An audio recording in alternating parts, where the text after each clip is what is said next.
ہندوستان اور امریکہ عبوری تجارتی معاہدے کے فریم ورک پر متفق، سرمایہ کاری اور ٹیکنالوجی کے تعلقات مزید گہرے ہوں گے، وسیع پیمانے پر روزگار کے مواقع پیدا ہوں گے، وزیر اعظم نے کیا خیر مقدم۔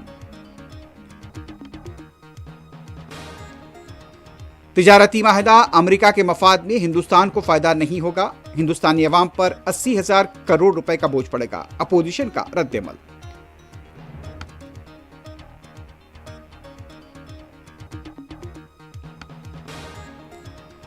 وزیر اعظم نریندر مودی 2 روزہ دورے پر ملیشیا روانہ، اسٹریٹجک شراکت داری مزید مضبوط ہوگی، وزیر اعظم پر امید۔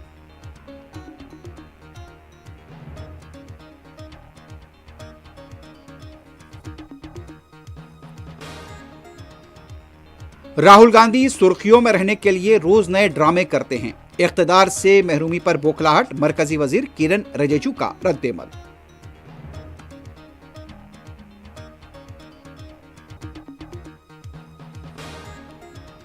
بہار کے آزاد ایم پی پپو یادو کو پرانے کیس میں گرفتار کر لیا گیا، خیمہ گاہ پر ڈرامائی مناظر۔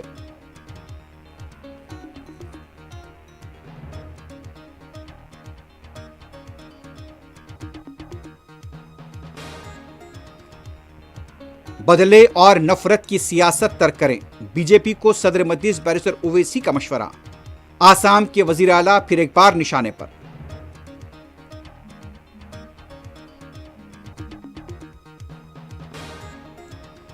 عمان میں ایران امریکہ مذاکرات کا اختتام، مذاکرات کو جاری رکھنے سے اتفاق، معاہدے کے قریب ہے امریکی صدر ٹرمپ کا دعویٰ۔